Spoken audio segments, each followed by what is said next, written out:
Welcome to the Calm Cockpit Podcast, the show that helps pilots think clearly, stay calm, and perform at their best when it matters most. Each episode delivers practical strategies, real-world aviation wisdom, and mindset tools that help create confident pilots and safe flights. What if there was a tool that could help you stay focused under pressure, recover faster after a long flight, improve your sleep, and increase your resilience? And what if it was available to you 24 hours a day? There is.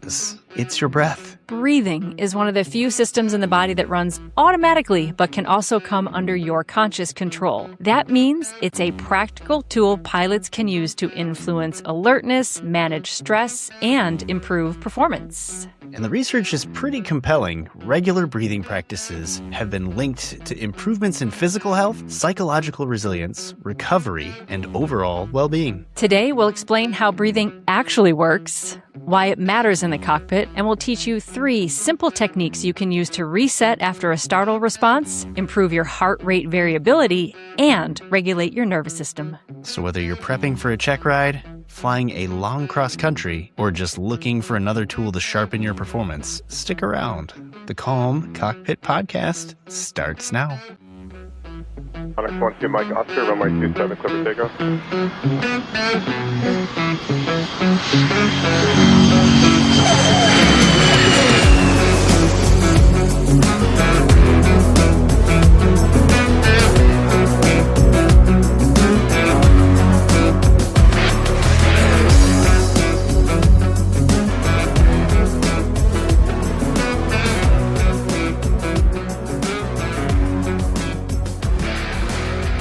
Welcome, everyone. I'm Geeta Brown, a midlife student pilot, yoga and meditation and music educator with over 30 years of experience in teaching high performers how to improve their lives without adding stress.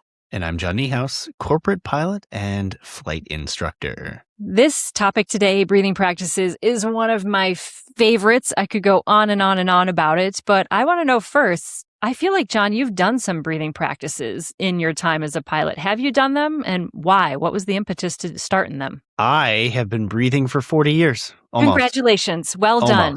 We're not there yet, but almost. You're a natural.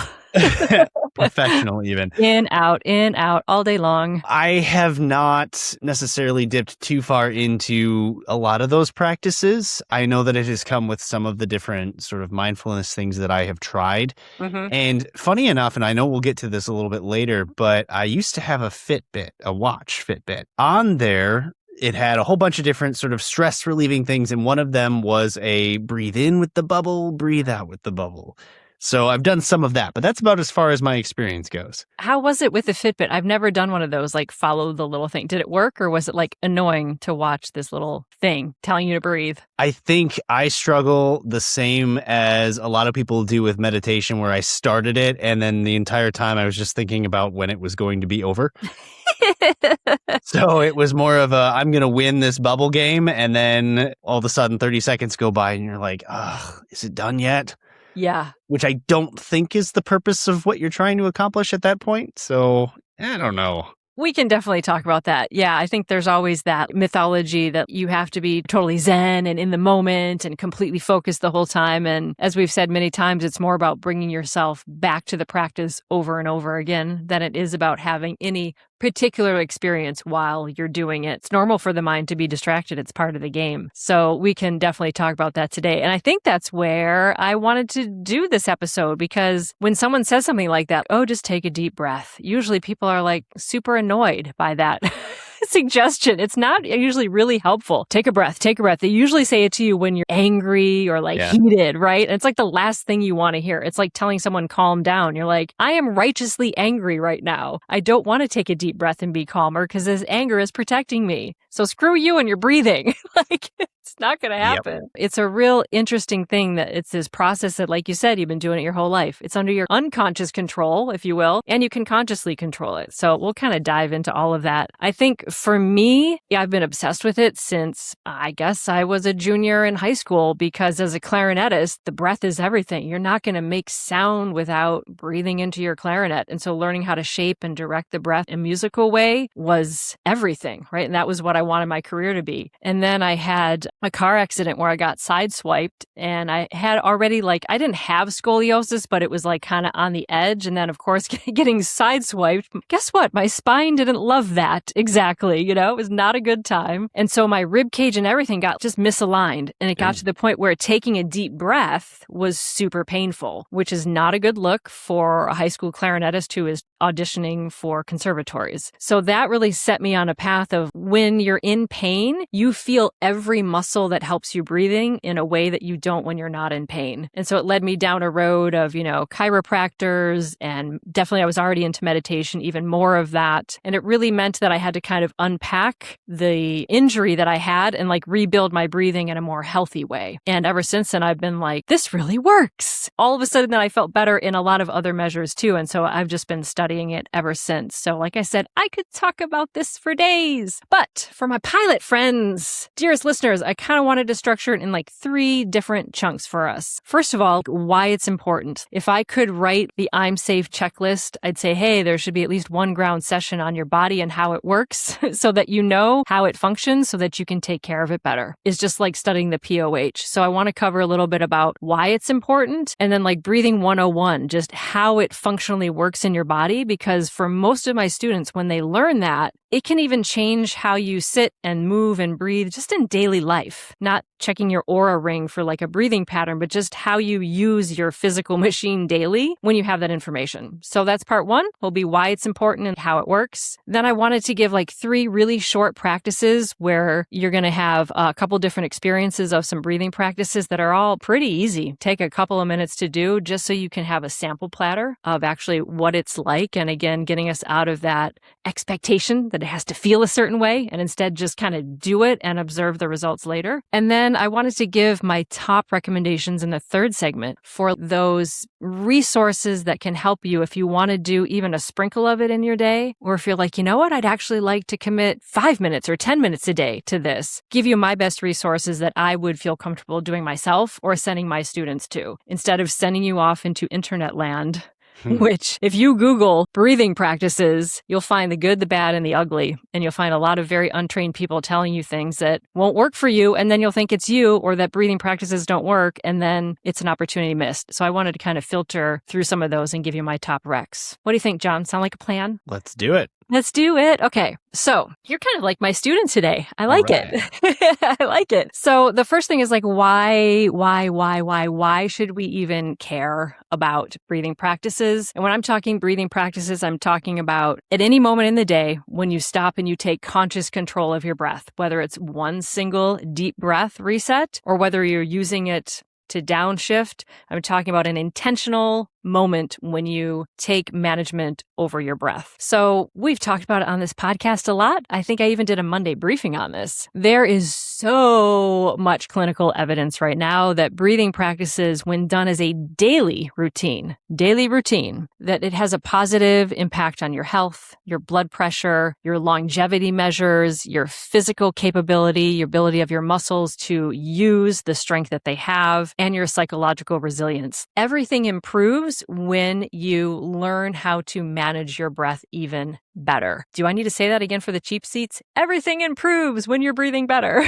But why should pilots care about that? Of course, we all want to fly. We want to fly well, and we want to fly for as long as we can. So this is the simplest thing you can do that takes 5 to 10 minutes a day that will really tip the scales in your favor. So to me, it's just common sense, but common sense is not always so common. And I feel like if this were taught in school as a skill and a topic just like math or science, people would give it more credit, but it's often not. It's reserved for those moments like we said, take a deep breath, and that's not super helpful. So I want to kind of shift that conversation. The other reason I think pilots should care about this, it's really interesting because like you said, John, you've been doing it your whole life. You're an expert. You're a natural. Almost 40 years. Oh, you're not the new kid anymore. But that's the first thing you did when you were born. You went, right? You got out of the fluid and into the atmosphere and you took in a breath. In between, you've done a lot of breaths, and the last thing you do before you pass is you're going to exhale. This is fundamental, and it is run by your autonomic nervous system 24/7. It just goes. Thank God we don't have to think, breathe in, breathe out. well, I forgot to breathe. Breathe in, breathe out. It just goes. But we can also bring it under our conscious control to a certain extent, right? We can manage it. And that means that it is really this bridge between the outer world and our inner state of how we respond to the outer world. So that means we can use it to help control our alertness. We can use it on the other end to help us downshift towards sleep. We can use it to help ourselves manage ourselves in emergency situations when we have a moment and we're out of just doing the actions on the checklist. And I think most importantly for pilots as well is improving like our baseline resiliency and health so that we have the mental and physical resources to draw upon in an emergency or a challenge. And I think all of that's a good thing. I know you just had a really long shift day, right? Wouldn't you want more alertness at the end of that?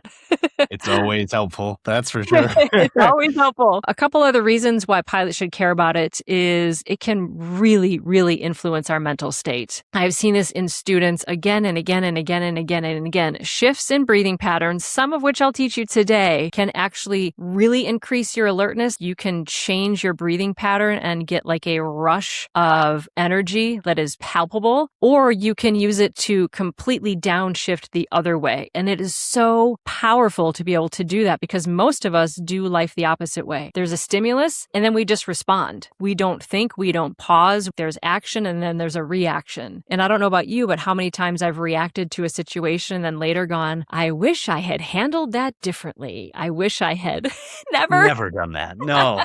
No, not Usually, one. for me, it's like I wish I would have spoken up and said something sooner, right? My breath literally gets stuck and I have a hard time self-advocating. Not so much anymore that I'm north of 50. I tend to speak up, but still can happen. And that ability to actually stop and to take a breath and say like, I need a little more oomph right now. I know which breathing pattern to do that. And then that in turn triggers my mind and then in turn triggers the action. This shallow, rapid breathing that happens for most humans, honestly, is one of the greatest detriments to health that I see and one of the greatest detriments I see in my students in their ability to focus and decrease anxiety. So most of us breathe right up under the collarbones, like really shallow and pretty quickly. And if you even just, as you're listening to this, if you just kind of picture yourself as a fly on the wall and you're just watching yourself breathe, most of us, it's kind of, I'll do the pattern here. You might have to turn up the volume to hear it, but it's like this. It's very shallow, very quick. And that's like the default breathing for most people that I observe. That type of breathing causes this excess in exhalation, which means it's basically reducing carbon dioxide, blah, blah, blah. We can get into the science in a minute. And it also decreases oxygen in the brain. When we are doing that sort of rapid, shallow breathing as our baseline for how we function, it means that your brain is not receiving adequate oxygen. And in that turn, the brain becomes hyper excited and it causes difficulty in focusing and it increases anxiety. So think of like a toddler who's tantruming. You have a little kid. Think of when he was like 3, even a little younger. 3? As if he doesn't still tantrum now. I've been known to tantrum every now and then, like we're just losing our stuff. If you pay attention to that breathing pattern, they're usually going, and he said, and then she did this, and then, that way that they talk. This is how we do it as adults. We just mask it. We do it all the time. This very shallow, quick breathing. And then we say, oh, I can't focus, or, oh, I have anxiety. No, you don't. You just have a breathing pattern that's not serving you. And if you switch the breathing pattern, poof, the psychological ramifications chill way out. And this is the greatest thing that I think why pilots should know about this is because if we can shift your baseline for how you breathe every day, you get a huge bonus in resiliency. That means that focus and that anxiety, instead of being, in a troublesome number 7 out of 10, maybe you're at a 2 or a 3, where it's like, oh, my breathing pattern is actually pretty supportive of my life. So then when a stressor comes in and the breath really goes because you're under high stress, you have a much greater window of tolerance. Does that make sense so far? It does. And okay. It's interesting because it's a reoccurring theme that we've talked about on multiple episodes. I mean, How many times has box breathing come up? How many times has the different sort of relaxation techniques that have covered under stress and under, check ride anxiety and performance anxiety? So it makes sense to take something like this and even expand it even further. Thank you for that validation. I appreciate that.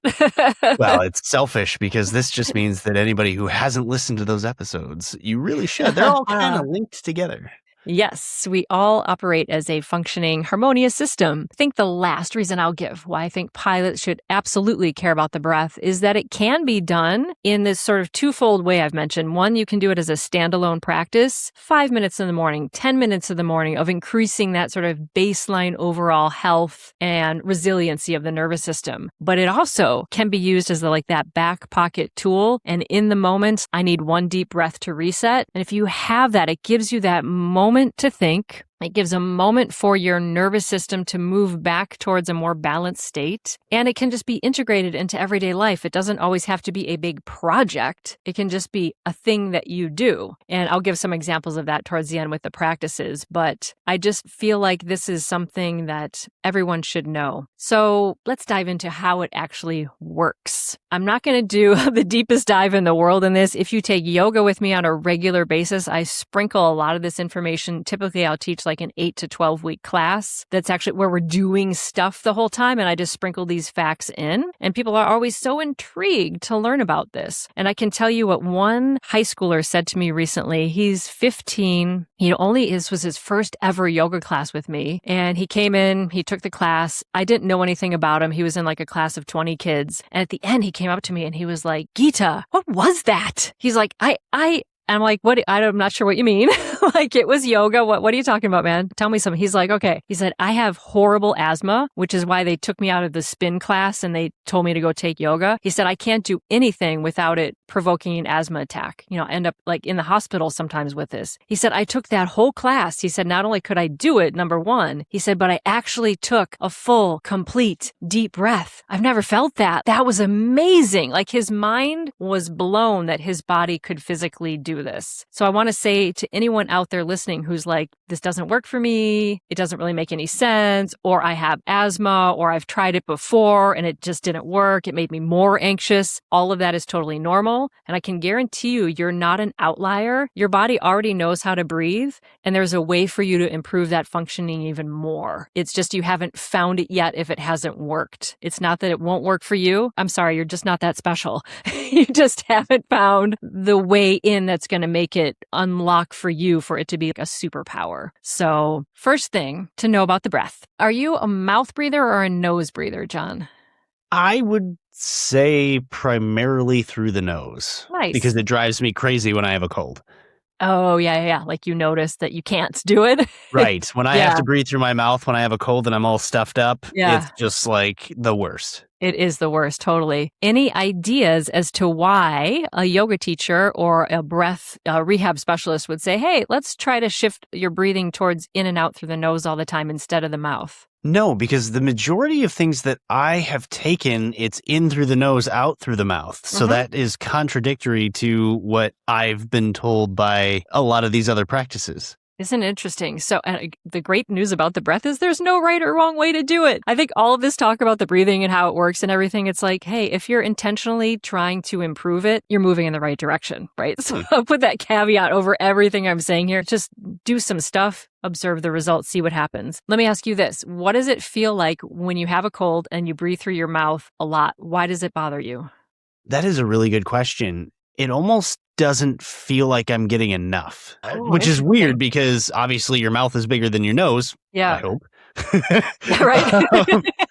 But it just doesn't feel as effective to me. Yeah, that's really interesting you say that, because one of the functions of the nose, the first thing it does is it filters the air. I mean, we have nose hairs, however attractive or unattractive they may not be. That's part of what they do is they filter the air. They're literally trapping all these tiny particulate that's in the air so that's not going into our lungs. That's a good thing. I believe those are called boogers.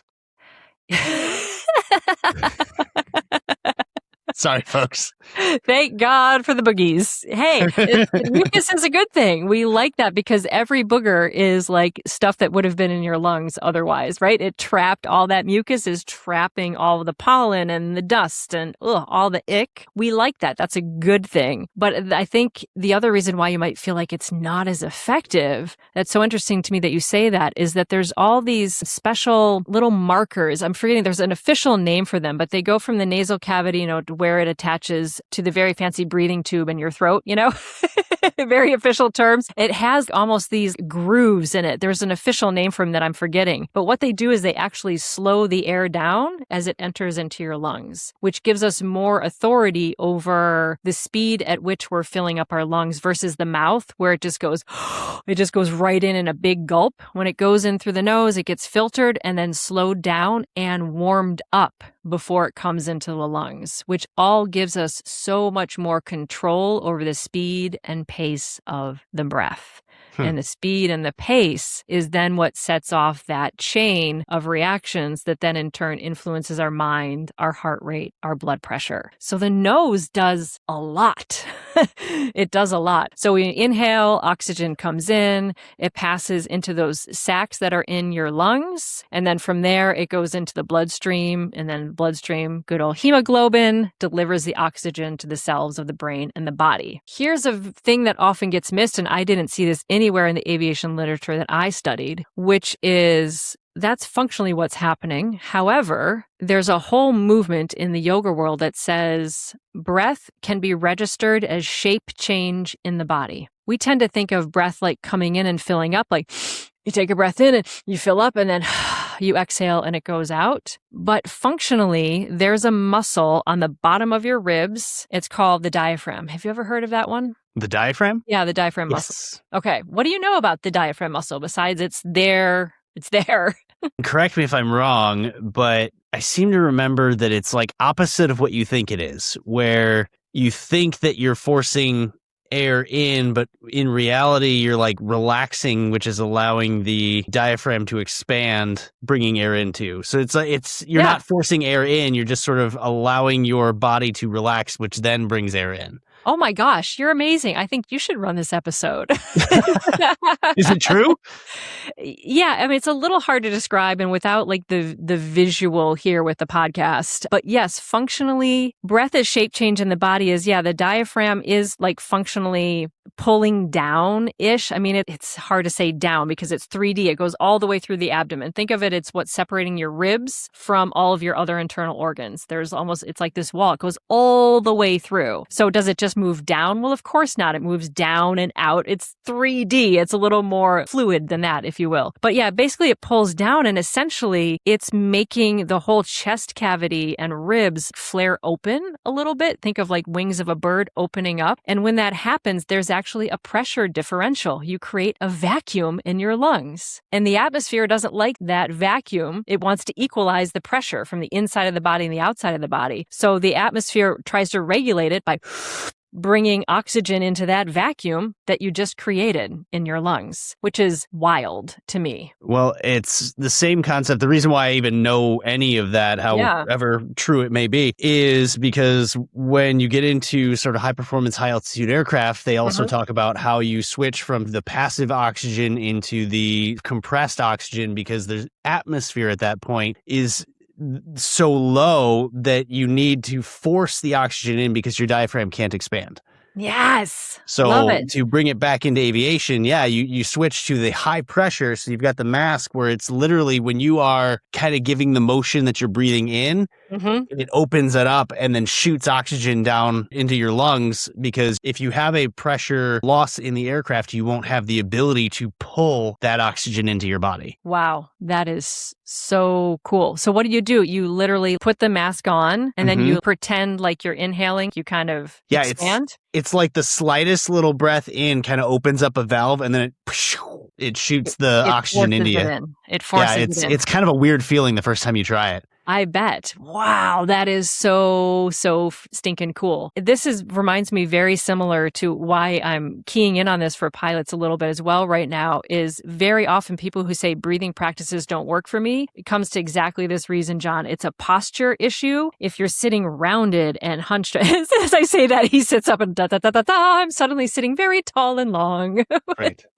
Now all of a sudden everyone's like, sit up. But if we're hunched, if our shoulders are round and you're like limiting the excursion of that diaphragm muscle to do its job, you try to take a deep breath, you're functionally getting a much shallower breath. And very often for students, where we start working with improving tidal volume, that is being able to bring in more air and oxygen into the lungs, is doing things like posture work, and then also just simply lifting the arms up and overhead and bringing them down again. And in fact, a lot of the people that I work with that don't have conscious control of their breath because cerebral palsy or stroke or something like that, we work on the breath all the time through arm movements. Lifting the arms up creates more space. The atmosphere just brings more oxygen into the body. You don't have to think about it. Then you bring the arms down. It makes the space smaller in the lungs and the chest, and it forces the air out. So you can work your breathing practices. Think about how good it feels to work out. Even, I know, John, you love to run. That's working it. The pumping of the arms is naturally giving that action to like intake more and then squeeze it out without you even thinking about it. So many of the things we love to do physically, chopping wood.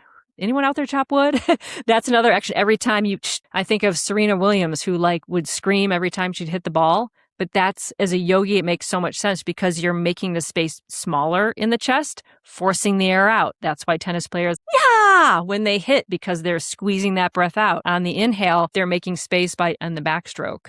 Like, it's just how the body functions. Make more space, more breath. Make less space, less breath. Pilots, this is important. If you have wretched posture and you don't ever exercise, think of what that's going to do to your lungs by the time you're 80. And that's when you'll run into problems and won't be able to fly when you're 80. And I want you to fly over my house in your Cub when you're 80 and be like, I have lots of breath. So last little point, and then we'll get to some practices. That's functionally how it works. You could think of breath as shape change in the body. You could think of it as an atmospheric regulation. You can think of it as, you want to make a lot of space for those lung sacs to fill up with breath. And then we can also think about how it works is that it's under our autonomic functioning, as we've said, and under our conscious control, which we'll get into with the practices. I think we should practice a little bit because too much theory just intoxicates the mind, and I think doing it is better. So I'm going to give you your choice. What should we do first? Should we do the physiological sigh first, or should we do the heart rate variability one first? It's funny because this is exactly one of the things I was going to mention. I have been told that I sigh a lot,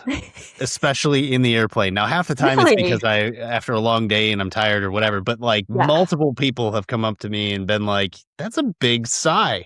Really? I don't know if there's something subconscious that I'm doing that is causing that, or if that's just a coping technique. I don't know. So let's go with the sigh and see what happens. Love it. I love it. I have a Doberman Pinscher, and he sighs at me whenever he's not getting what he wants. It's very emphatic. He'll stare at me and I'll just say, nope. And he goes, and he walks away. But this is a little different than that. John, I think your body is onto something with that sigh. Okay, so we naturally do a physiological sigh when we get a buildup of carbon dioxide in the brain. And we usually get that, sometimes it happens with like claustrophobia or like a panic attack. Anytime like we kind of are in that stuck mode of that fight, flight, fright, freeze, or flee mode, right? We freeze like that and we get that buildup of carbon dioxide. The brain will trigger this sigh, but it can also happen after you've been really, really focused and concentrated on something for a couple of minutes. And the body kind of catches itself because it's going, we have too much carbon dioxide. We need a deep breath here. Will you please do this? And it triggers this sigh. The sigh sounds exactly like this. It's just like a big inhale. I'll try to do it audibly here. Big, huge inhale. And then there's another little inhale. And then it just goes out really quick. So it's usually a big inhale, a second little, I call it a sip of breath, and then right away a big whooshing breath out. It happens naturally. My mom does it all the time. She does Sudoku, and I'll watch her and she'll be like doing Sudoku and like she's getting it, right? She's finishing it and she'll put her pencil down and her body goes, I'm like, she just did a physiological sigh. Back to those kids having a tantrum. If you've ever watched a little kid have a tantrum, usually after they're done crying, they'll do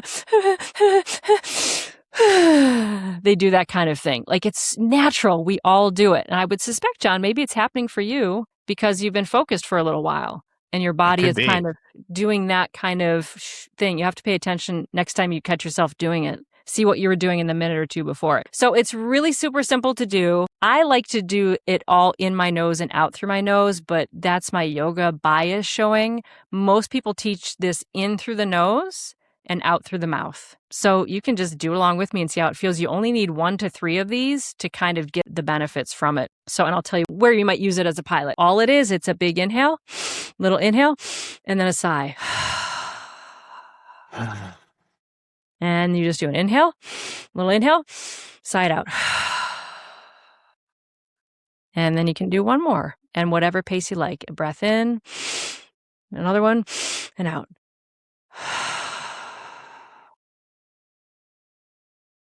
And that's all there is to it. Easy, right? This is a really good one.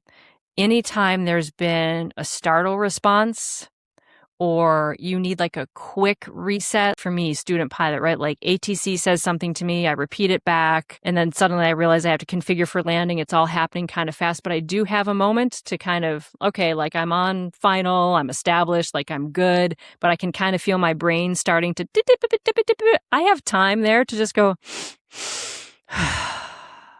and then go on with my day. It's really helpful because it's getting rid of that buildup of carbon dioxide in the brain. So it's improving that sort of equilibrium of the oxygen and carbon dioxide ratio, which is crucial for us to feel psychologically balanced and to feel more stable mentally and emotionally. Usually 1 to 3 of those is all you need. It's a back pocket tool. And again, John, I think most people do it naturally, but that's why I love it, because you can actually choose to do it anytime you want to, where you're noticing, wow, that super stressed me out, whatever happened, but I have a minute here. So let me do a physiological sigh and just let it reset. I like that one. This next one we'll do this one maybe for like 3 minutes. This is a little longer, but I think this one is great for pilots. Have you ever heard of heart rate variability? Yes. Okay. What do you know? Talk to me. I know it's confusing because I have... It's confusing. Good place to start. I just got a new fitness tracker like a couple months ago. Yeah. And it's supposed to be like AI driven. It's interesting because it tells you you're dying.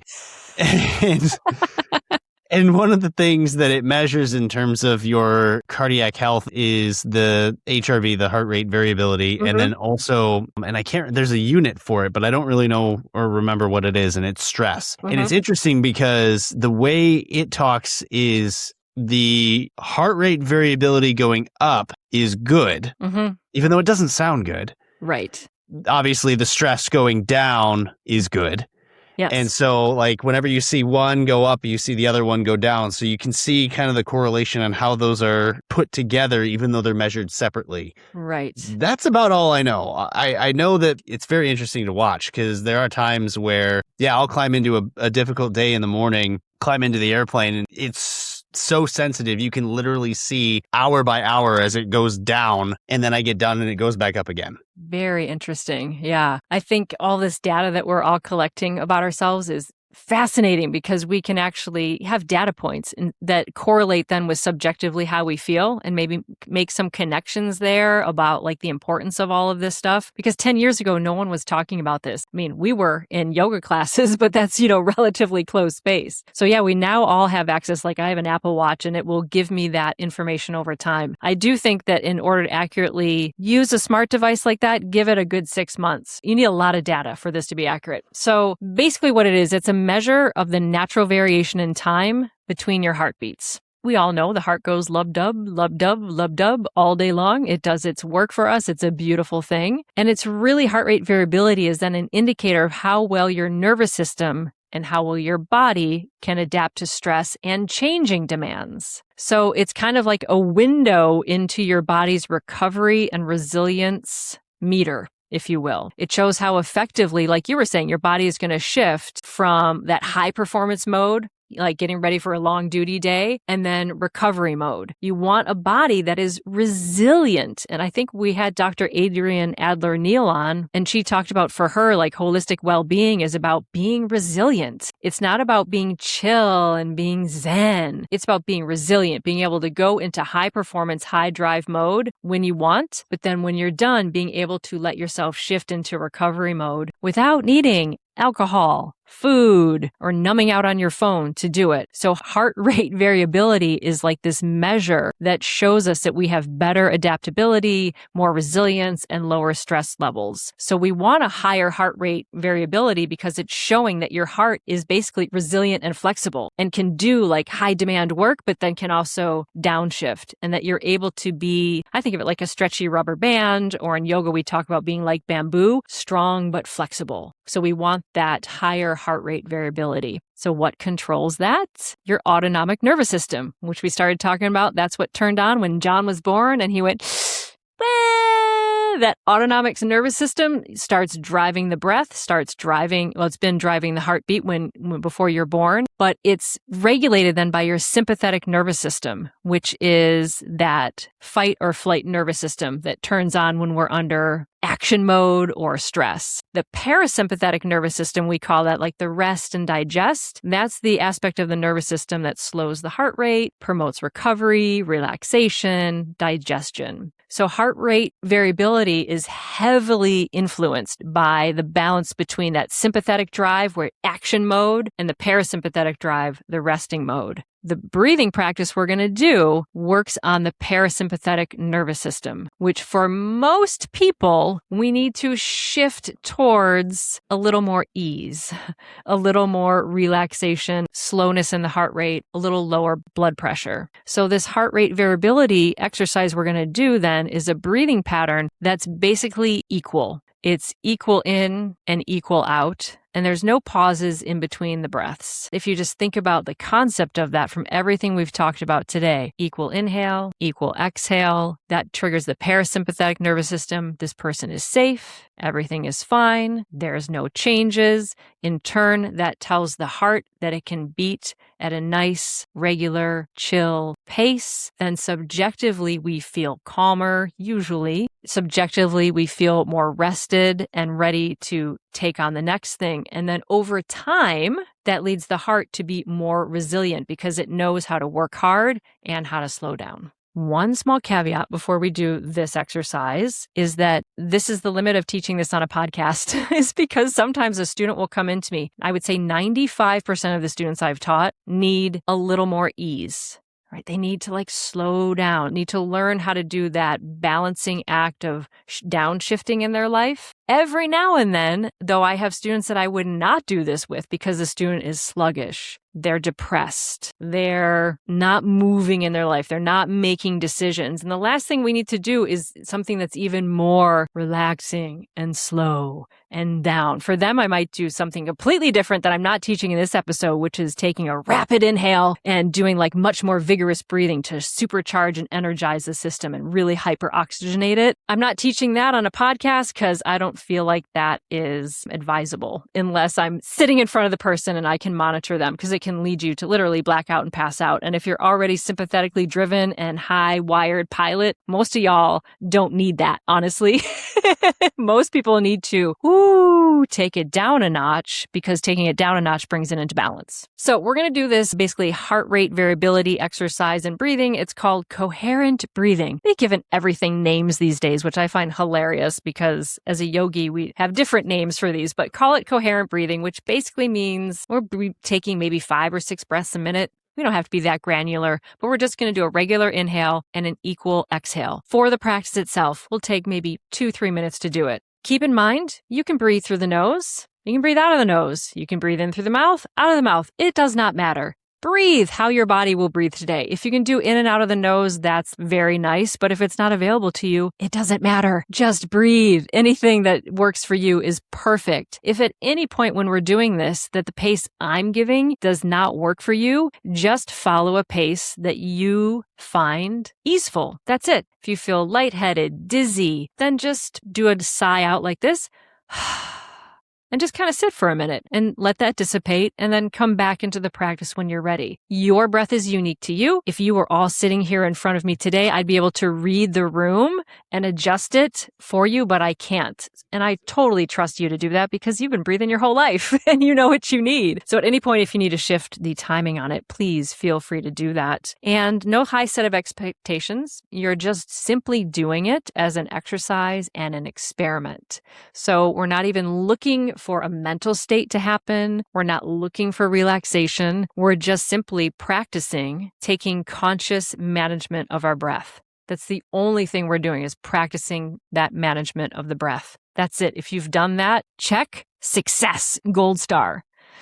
So Right. let's take a moment. Don't we love that kind of standard? All you have to do is do it and you get an A. It's like an easy A. So let's begin. Let's just align the posture, though, to make sure that we have enough space for that oxygen to come in. If you're driving, you can totally do this too. Just please maintain your awareness on the road because sometimes awareness can get a little fuzzy when you do this. So be mindful there. But let your feet find the floor. Get your feet evenly established so that they're underneath the knees. Or you can stand to do this, or you can even lay down. Just get your feet and your knees aligned. And then from there, let your hips align. Make sure that you're even on the sits bones, or if you're standing, that you're aligned on the feet. And then from there, just trace from the base of the spine and go up the vertebrae one by one, and just feel like as you're just tracing your awareness up your back that you're just aligning your spine as you go. You're almost like resetting everything, finding a little space all the way up the spine, all the way even through the neck to where the spine connects between the ears. Let the shoulders release. Find a place for your hands to rest where they just feel comfortable. Let the jaw release.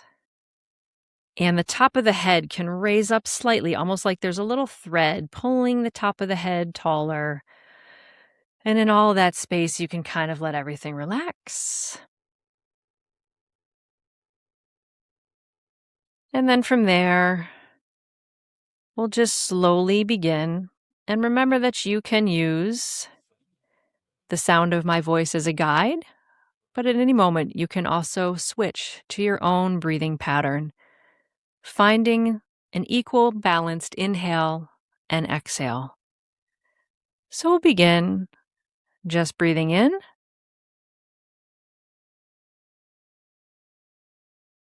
and breathing out.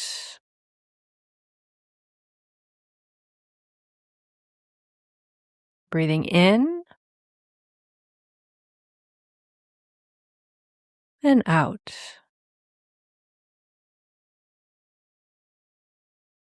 Breathing in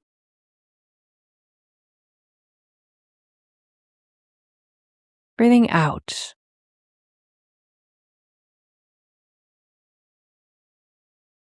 In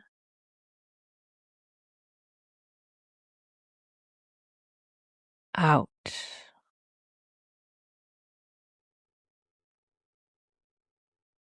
And continue in and out.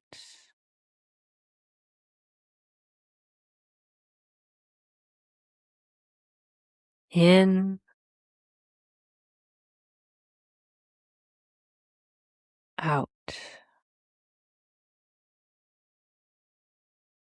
In,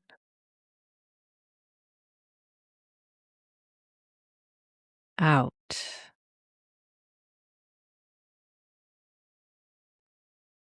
In,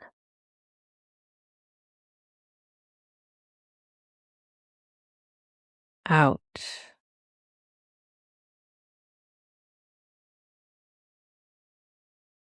In,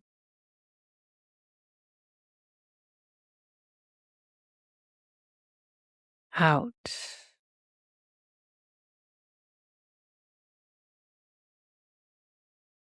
In and out. Continuing one more cycle in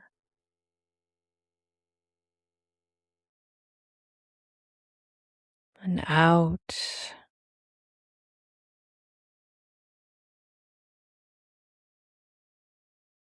In,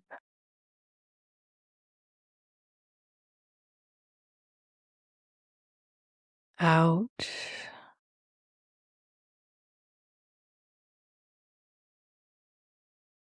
In,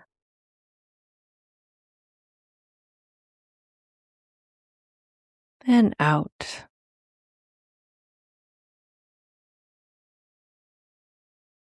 In,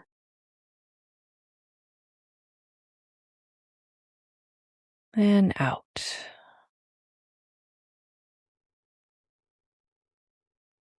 And then to conclude, simply taking a relaxed inhale and exhale at whatever pace feels nice.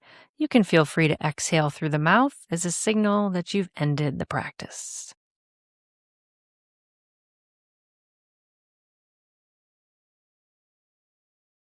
I enjoy that one because I feel like when I'm doing it, I just focus on I'm breathing in and I'm breathing out. And sometimes I'll count in 2, 3, 4, 5, 6, out 2, 3, 4, 5, 6. Gives my brain something to focus on. But I like that there's no, again, high set of expectations, knowing that by doing this, you're training your sympathetic nervous system how to control your heart with more resiliency. That's the benefit right there. There's no need to be on a Zen cloud of the most accomplished pilot and focused pilot ever. It's like body-mind training. There's times for me when I am more anxiety driven, where this helps me to feel more focused and calm, actually more alert, right? If I'm really scattered, this brings me to a place where I can focus and make decisions. When I'm like, you just had a really long duty day, when you're like running on just like grit and I do this, yeah, I'll be like, ooh, system shut down.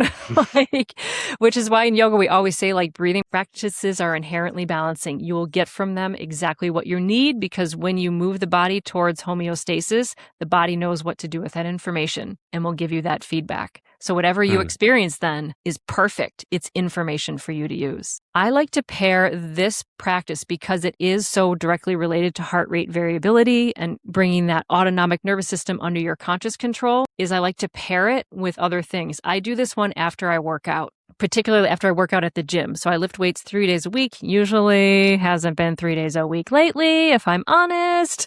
But yeah, after I lift, this is a great one to do because my body has just worked really hard and my heart has been pumping and going. Do this for 5 minutes, even 3 minutes. Just sit on a bench at the gym, do some breathing. It's bringing all of that work I did back into balance and teaching my heart, you worked really hard. Now slow down and bring back into balance. And I feel like then I leave the gym with even more energy. So pairing it after a workout is golden. I also will do it before meditation in the morning. I can't meditate without doing breathing practices before. My brain is like, if I do some breathing practices, then I can concentrate very well. Let's do one more. You know what? I'm going to give the resources really quick, and then we'll do like the last breathing practice at the end, like at the end of the episode. We'll send everyone off on a cloud of relaxing breathing. How does that sound? Sounds great. Cool. Okay. I want to go over resources a little bit because this is kind of the stumbling block for a lot of people. Like you said, you used was it an Aura watch? Or that was my Fitbit. Oh, your Fitbit with the like circles and whatever. People will do that like here or there, but then it's like there's no traction to that or whatever. And like most things, you can lift weights once a month, but you're not going to get a lot of benefit.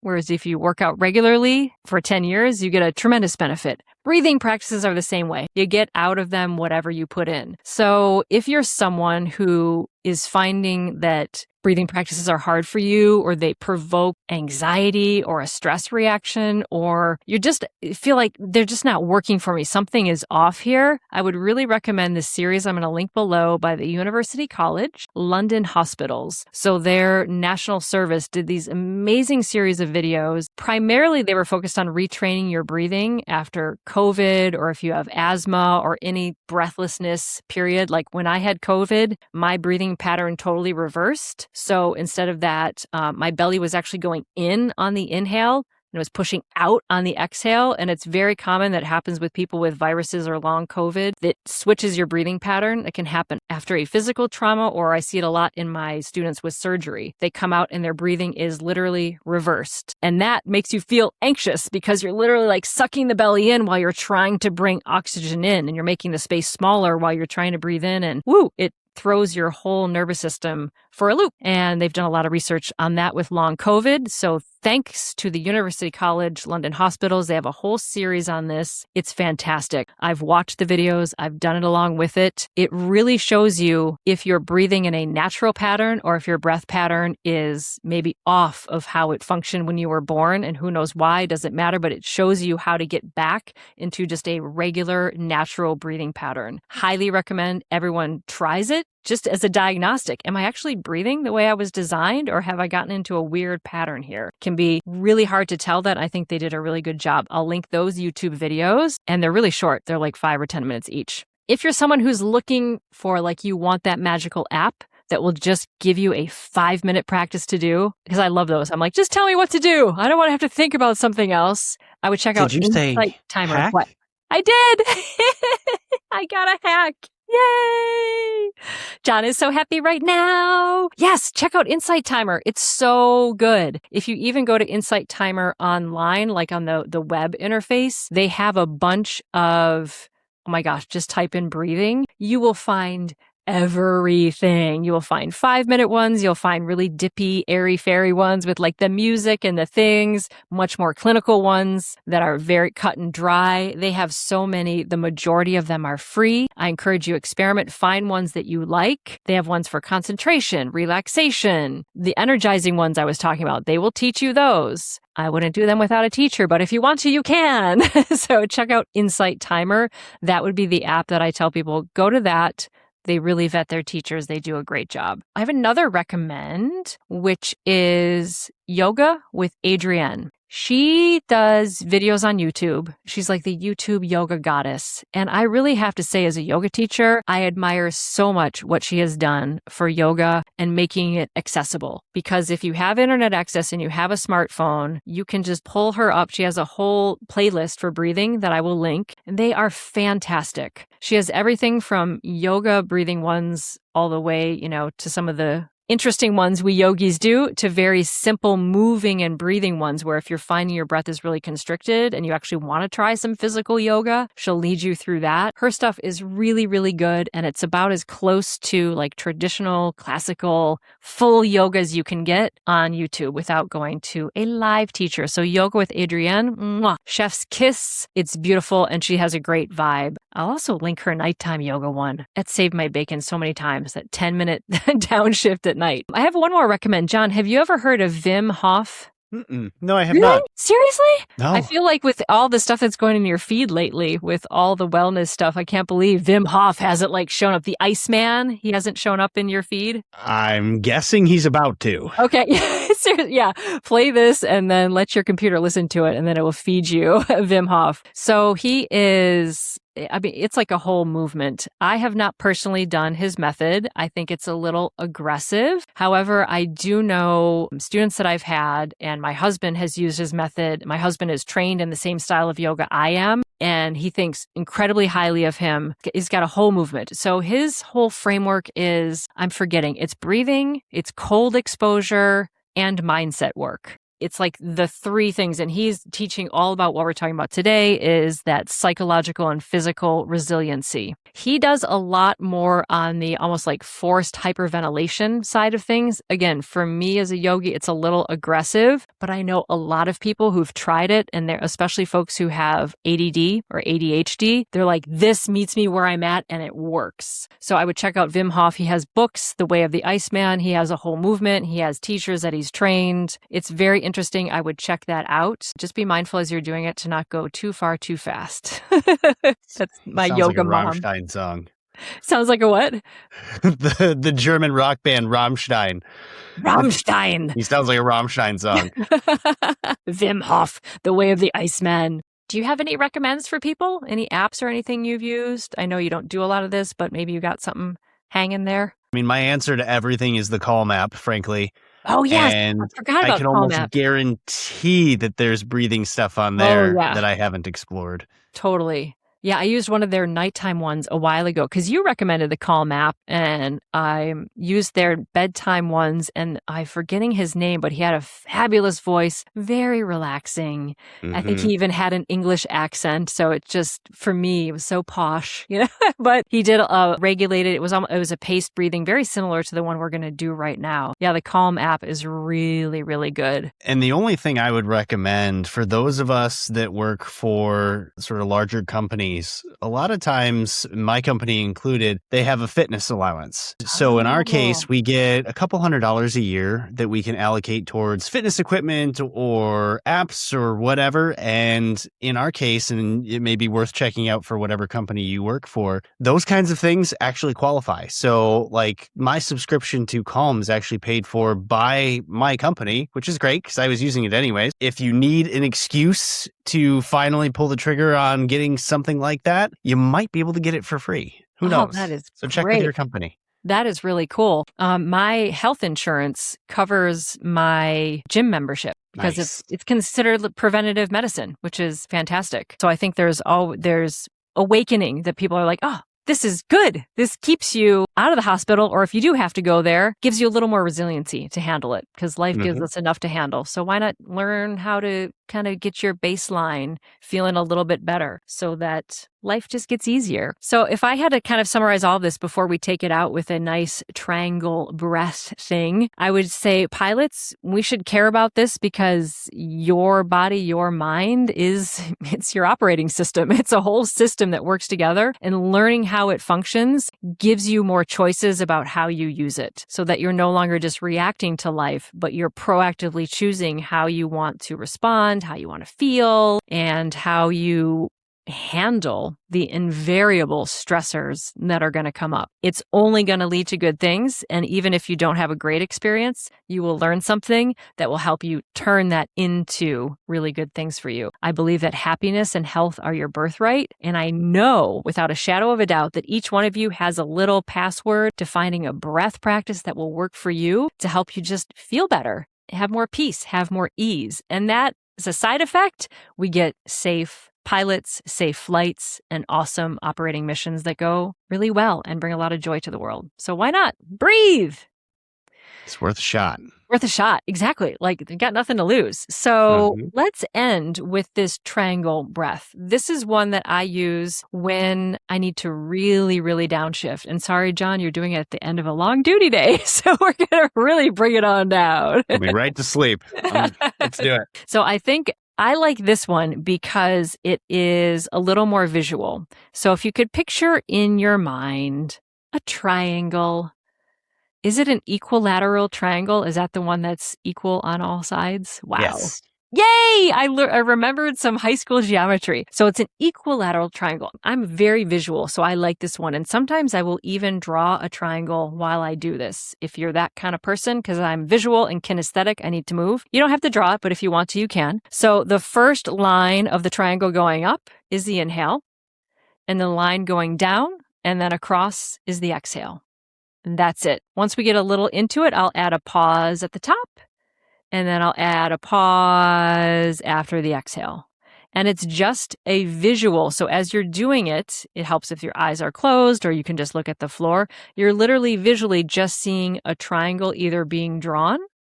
Some of my students imagine a triangle sort of that's already there and it fills up on one side, then it fills on the other. It's like an outline that gets filled. You visualize it however you want, however it works for you. Some students make it colors. They pick a healing color, green, gold, white, purple, to make it really visual. Other people, like I said, physically draw it because the physical act of drawing it slows them down and gives them something to focus on. So it can be mental or physical drawing. I usually do it mental when I'm in bed, physically when I'm in a meeting and I'm pretending I'm listening to the Zoom call, I'm doing triangle breathing. No, I never do that. Okay. So we'll do this triangle breath. So same caveats as before. Make sure that your feet are well established. Make sure your knees are over the ankles if you're seated. Make sure your hips are evenly aligned. So find the sits bones and make sure you're not twisted on one side. You can even rock back and forth a little bit. Can move the shoulders up and back, make a little space. Let the spine be nice and long. The shoulders can release down. The hands can release and the top of the head can raise.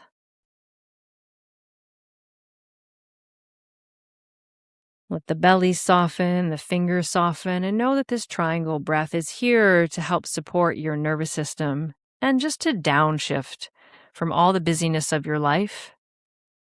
Just bringing things back into balance. There's no high set of expectations. You can stop and start at any time. And my pace is just a guidance, that's all. You can find your own pace, even as I guide the exercise.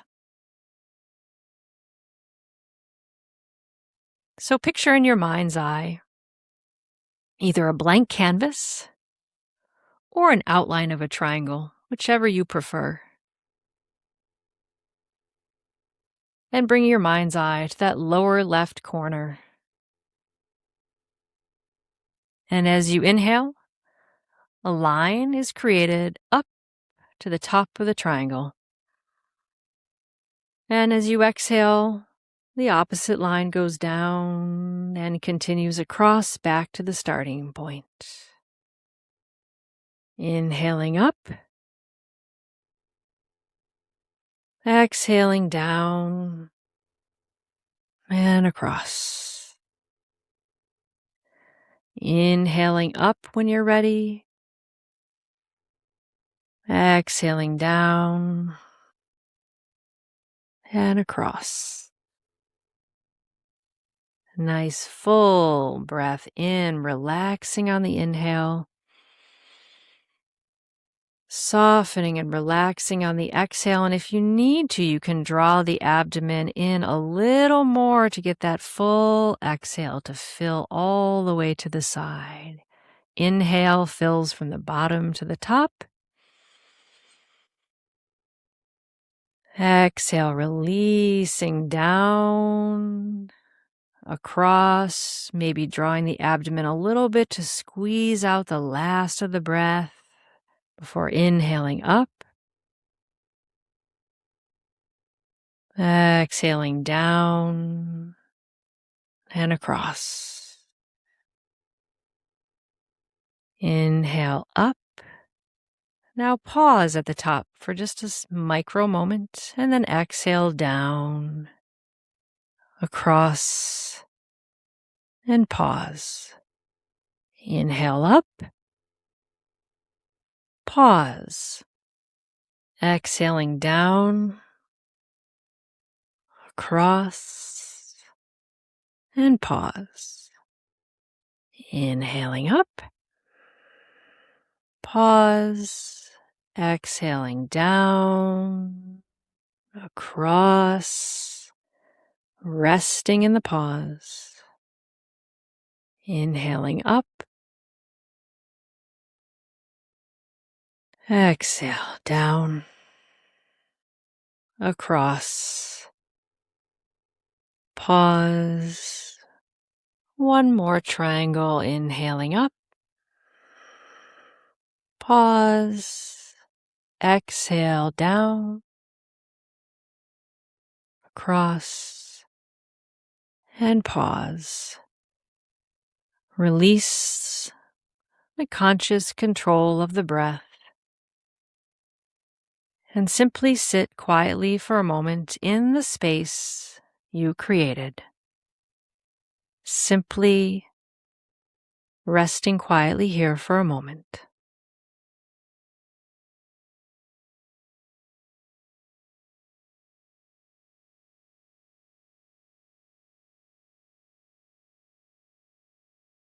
And then slowly just bring yourself back. You can wiggle the fingers and toes, legs and arms. Maybe take a sharper, deeper inhale and a quick exhale. Kind of bring some energy back in. Do that again. Full, quick inhale. Exhale. And then one more nice, energetic inhale. And a little exhale. Bring that oxygen back. Come back into your day. And that is the triangle breath with some pauses there. Another opportunity for you to practice. So my advice to you pilots is keep experimenting. See what breathing practice is going to work for you. Know that no matter all this complicated stuff I talk about, at the end of the day, all of these really just get you focusing and paying attention to your breath and give you an opportunity to experiment and see what results you get and how you can use them to shift your body and your mind towards what you find is useful. So it's less about which technique you do and more about the attention that you're paying to this vital force that you were given as a human being to inhale and exhale without your needing to worry about it. But then you also have this great opportunity to experiment with it and find ways to help it improve your life, your concentration, your focus. And from that point, you're making yourself so much more resilient, which naturally leads us to safer outcomes and just, I think, happier people, which I don't know about you, but I want to fly with happy, confident people. So I wish that for all of you. I think we'll close it here, leave you on a nice chill note. And if you don't feel chill from it, perfect. you still practiced. The job is done. John, any thoughts about that triangle breath before we sign off for the day? It definitely, kind of like the other one, it did sort of downshift me a little bit, but it's interesting to hear you say that it just sort of does what your body needs, and that makes sense. Yeah, it gives you what you need. And some days it doesn't always feel good, and that's perfect too. Follow the rule of thirds. Sometimes it'll feel great. Sometimes it'll feel kind of lousy. Sometimes it's just neutral. It's just practice. All of these will be improving your body and your mind. I recommend this triangle breath as like a downshift, like I said, at the end of a day, or in bed if you can't sleep. It's perfect. Or if you need that like 10-minute break, just do it for a couple of minutes of that 10-minute break. It's building that resiliency, whether you know it's happening or not. So keep putting money in that bank of your health and you will reap the benefits, I have no doubt. Where can our lovely people find us? Because we want to hear your comments about breathing. I want to hear where it's going. Well, first off, thank you for sharing all that knowledge with us and those exercises. My pleasure. I think what we're going to try to do is break some of those out and put those as bonus episodes. So as you're listening to this, and if you want to find yourself right to those points to try it again, we'll split those out and you should see those shortly. Great. Now, as far as everything else, you can find us on any of the streaming platforms. Obviously, if you're listening to this, you found us on one already. But if your best friend uses a different one, you can tell them that we're there too. And if you would love to share your feedback with us, you can contact us at calmcockpit@gmail.com. You can also find us on pretty much all of the major social media platforms at Calm Cockpit, sometimes at Calm Cockpit Podcast. We'd love to hear from you. If you've got thoughts, tips, suggestions, episode ideas, we'll take anything and everything. And of course, as always, we appreciate you listening. We love hearing from you listeners. I also want to reiterate, if you go to calmcockpit.com, we have a separate bonus page where you can find all the bonus episodes, these breathing episodes, eye exercises. I think we have meditations on there, sleep relaxations, so many things to help you if you're having an issue or a challenge. Go there because there just might be a solution there for you. So that's the bonus page there, and you can find these bonus breathing practices there as well. Once we get them uploaded, be patient.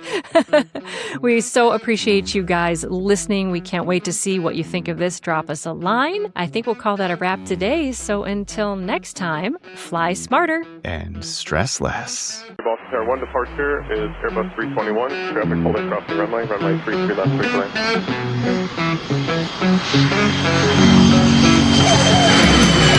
lane.